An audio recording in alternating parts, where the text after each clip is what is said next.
welcome to German 101 and German 102 Review of verbs.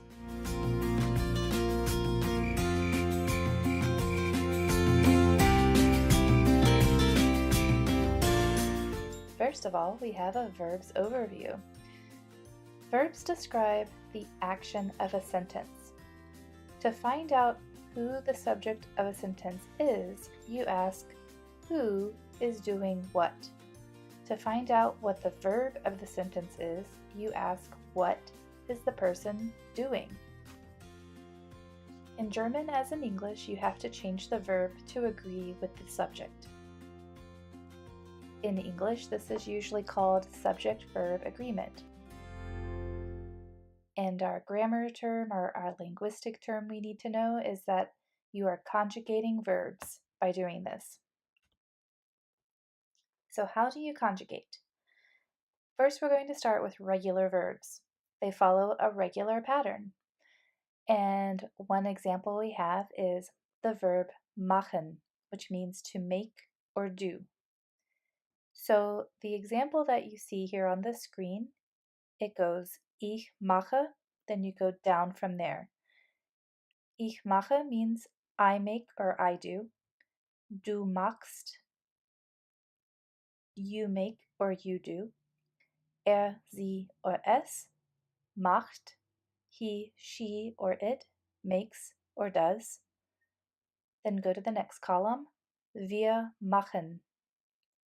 We do or we make. Ihr macht. I'll say that one again. Ihr macht. You all make or do. And then the last one is sie machen. Sie machen.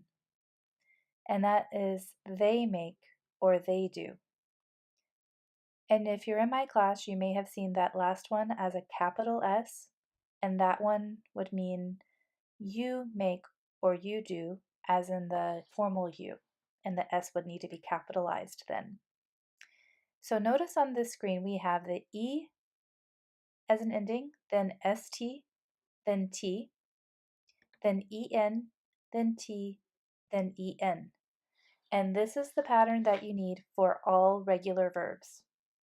Most verbs in German need this pattern. And one way to memorize it, Eastern Standard Time, 10:10.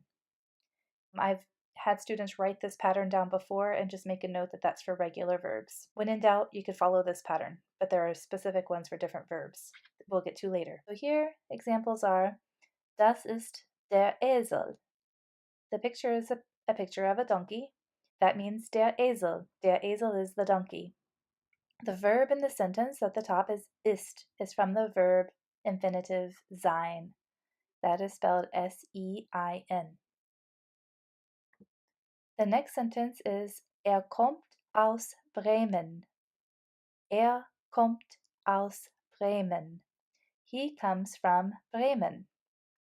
This donkey is from the story Die Bremer Stadtmusikanten. Or the American audience might know them as the Bremen Town Musicians of the Grimm Brothers fairy tales. Jetzt lebt mit seinen Freunden zusammen. Now he lives with his friends together. That's a literal translation. Now he lives together with his friends. We might change it in that way. The verb here that's underlined and in bold is in the infinitive form leben, and it is conjugated in the sentence above for the subject is coming from der Esel. Grammatically, it's a masculine noun, der Esel. So you pick the masculine personal pronoun that matches the masculine noun. So okay? So jetzt lebt mit seinen Freunden zusammen. Now he lives together with his friends, I have below. The first picture is der Hahn.